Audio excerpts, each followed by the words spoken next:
潜伏地下党的洞察力究竟有多牛？他只是发现特务头子的专车轮胎满是泥巴，瞬间就让他警铃大作。于是他故意找司机搭话：“你抽什么烟啊？我就抽咱们内部的那41。朋友给了我2听骆驼，这个美国烟太冲，我抽不了，给你了。”随后，他便借着给司机递烟的机会，以对方手脏为由，亲自将烟放进汽车后座。而就在这短短1秒，他的余光精准地捕捉到了车内那张刺眼的《南京日报》。在与司机短暂的接触以及他所观察到的信息，他当即推断出站长陈默群刚从南京秘密回来。而对于顾慎言这个潜伏者来说，世界不存在巧合，只有被忽略的线索。站长的每一步反常动作，都可能意味着同志们即将面临一场血雨腥风。为了获得更多有用的情报，他当即拿着一份文件，像往常一样来到站长办公室。而当他看到站长办公室还多了一个完全陌生的生面孔时，心中立马就有了判断，随口便是试探：“小伙子看着不错，到我们档案室吧。”我们这儿正缺人呢。陈默群听后当即摆手拒绝，还说这是为了执行重要任务找来的帮手。可当陈默群要说出相关任务时，顾慎言仿佛被烫到一般，吓得连忙摆手：“这话你别跟我说啊，听了麻烦就多了。”这招以退为进，既撇清了自己，又显得坦荡无比。这就是顶级的谍报博弈，充满了语言陷阱和角色扮演。顾慎言开口就要人，看似是为自己部门招揽人才，实则是以此精准的压力测试。他想看看陈默群对这个新人的重视程度，以及这个新人究竟是干什么用的。而当陈默群透露出重大任务时，顾慎言那句“这话您可别跟我说，听了麻烦就多了”，更是教科书级别的视若自保。他把自己瞬间塑造成一个怕事、只想安稳度日的老油条，主动与核心机密划清界限。这种我不想听、我不敢听的态度，恰恰是打消对方疑心最有效的方式。这比任何苍白的辩解都高明得多。而事实，即便陈默群不说，顾秋言也能猜到一二。陈默群所谓的重大任务，就是揪出他这个潜伏者。顾慎言的直觉完全正确，一场巨大的风暴的确正在酝酿。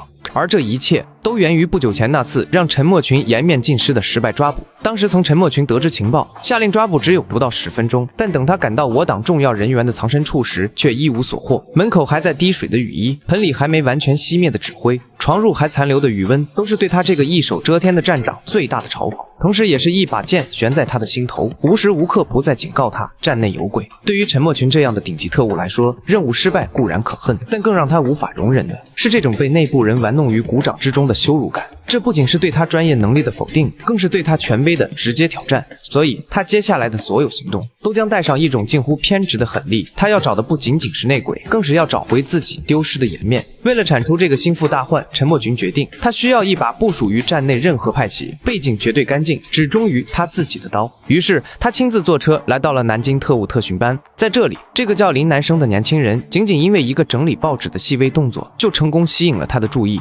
陈默群饶有兴致地问他为什么要更换报纸的摆放位置。林南生站得笔直，回答说他发现看《金陵时报》和《南京明报》的人最多，所以把他们放在最上面，方便大家取悦。这份细致入微的洞察力让陈默群这个老特务兴致大起，他当即要了一份报纸。而当林南生将一份申报递给他时，陈默群被彻底勾起了好奇心，问他为什么偏偏拿这份上海的报纸。我猜测您是从上海过来。林南生自信地回答。陈默群被惊到了，但这还远远不够，于是他立马开启了第2场突击考核。当所有学员跑完20里的越野跑后，他便提出一个问题：刚刚在来的路上，你们都看到了什么？有人报出车牌号，有人说出士兵人数，可只有林南生报出更加细节的数据。确实有15名士兵，但不全是宪兵，其中有1名士兵的领章是红色的，是一名步兵。这场看似考验体力的越野跑，真正的考场却在终点。陈默群想看的不是谁跑得最快，而是谁的眼睛最毒，脑子最快。他要找的就是林南生这种超乎常人的洞察力，一种能在无数正常信息中一眼就揪出那个不对劲地方的本事。这正是抓内鬼最需要的能力。陈默群走上前去，最后确认道：你怎么会知道我从上海？林南生回答：南京特务处内部用车是别克，而长官的不是，所以他推测长官来自上海。几次对话让陈默群无比确信，这就是他要的那把刀。于是当即将人带回了上海这个风暴中心，并第一时间将站内所有怀疑的对象档案交给林南生，其中自然也包括顾慎言的。而另一边的顾慎言在察觉到对方的意图后，也立马拨通了一个号码，用暗语约见了联络员。在一家不起眼的面馆，顾慎言将自己的推测全盘托出。此刻他无法推断陈默群的具体目标，只能让联络员通知组织，让所有同志保持警惕。我回去清理一下联络系统。首先在组织内部绝对保证你的安全。只是让顾慎言没想到的是，他刚回到站里，就发现林南生和老黄带着装备准备出发，而此刻副站长王世安却是一脸的委屈样，只因他费尽心思从南京要来了重要犯人，准备借此机会立功。谁料陈默群却直接将他撇开，只带着林南生执行任务。陈默群担心的是人多口杂，容易泄密，可他低估了人性的复杂。王世安的愤怒和委屈，表面看是功劳被抢，深层里却是一种被无视和边缘化的屈辱。他不是不知道陈默群多疑，但他认为自己作为副站长，至少应该分到一杯羹，而不是像个送快递的，货送到就没他事了。这种你吃肉我连汤都喝不上的不平衡感，会迅速演变成破坏欲。他会想，既然你不让我好过，那我也不能让你太舒坦。所以此刻的王世安就像一个被点燃的火药桶，只需要一根火柴就能让他把所有对陈默群的不满全都炸出来。而顾慎言就是那个带着火柴来的人，他看准时机，带着一瓶高级洋酒出现，三言两语就将王世安的怒火彻底点燃。我是费了多大的力气，才把他要的人从南京弄回来。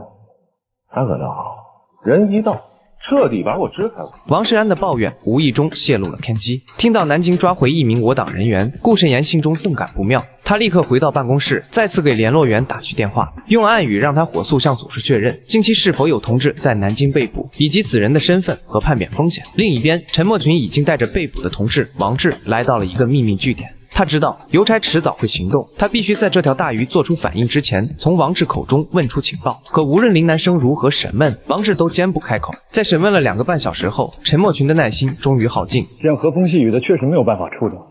按程序，你现在应该坐在老虎洞上，我连这一步都给你省了。你不说是怕共党锄奸，你就不怕我吗？告诉你，你不说出泄密源，我现在就开枪。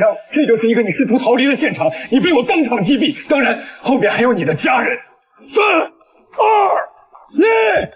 新兵蛋子林南生被这冷酷残暴的一幕吓傻了，这是林南生信仰的第一次帮他。在此之前，他以为自己加入的是一个捍卫国家、程序正义的组织，他学习的是情报分析、逻辑推理，是文明的对抗。但此刻，陈默群用最原始、最野蛮的暴力，将他所有书本上的理想撕得粉碎。他看到，在党国大业的宏大叙事之下，隐藏着如此卑劣和血腥的手段。这颗叛逆的种子，正是在他看到陈默群拔出枪的那一刻悄然种下的。而在死亡和家人安危的双重极限施压下，王志的心理防线彻底崩溃，他颤抖着选择了叛变。在确保陈默群会保证他家人安全后，王志将自己所知道的一切都说了出来。复兴社所有的情报都是通过一个代号邮差的卧底传递出去的，但是他和邮差却从未见过面，因为2人之间还有一个唯一的单线联系人。这个联系人，那是我的上线。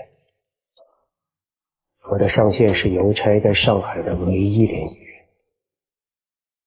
你上线的名字？他叫阿木。我的掩护身份是一段书店的老板。话音刚落，陈默群的眼中闪过一丝嗜血的杀意。他知道抓住阿木就能顺藤摸瓜，挖出邮差这条潜伏多年的大鱼。一场针对阿木的致命抓捕即将开始。而身处暗处的顾慎言能否及时向联络员示警？我们下集接着讲。